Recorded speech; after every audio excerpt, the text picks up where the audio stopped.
Alors, au jour d'aujourd'hui, on va dire dans la littérature, dans le international, il n'a jamais été rapporté de cas d'une deuxième infection. Donc, ce qui laisse penser, même si on n'a pas la preuve définitive, que l'immunité acquise après une première infection est protectrice.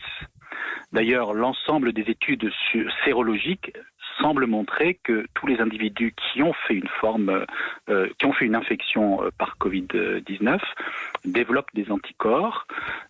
Maintenant, le taux d'anticorps est variable entre les individus et la nature neutralisante de ces anticorps est également variable.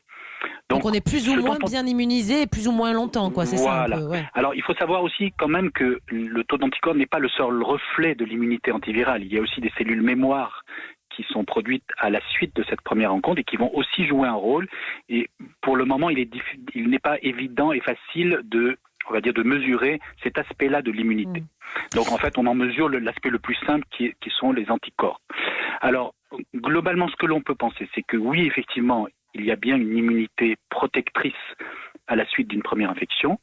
Oui, celle-ci probablement dure un certain temps, mais par analogie aux autres coronavirus, où finalement l'immunité régresse, ou en tout cas les anticorps disparaissent au bout de quelques mois, on peut penser que cette immunité n'est pas du tout définitive.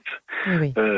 Donc l'année prochaine, si ça devenait saisonnier, plus personne ne se serait immunisé. Exactement. Ouais. Exactement. En tout cas, les gens qui ont fait une première fois le coronavirus, très probablement, s'ils devaient en faire une seconde, la seconde serait moins importante, évidemment, puisque quand même, il y a un certain niveau de connaissance du virus par le corps humain.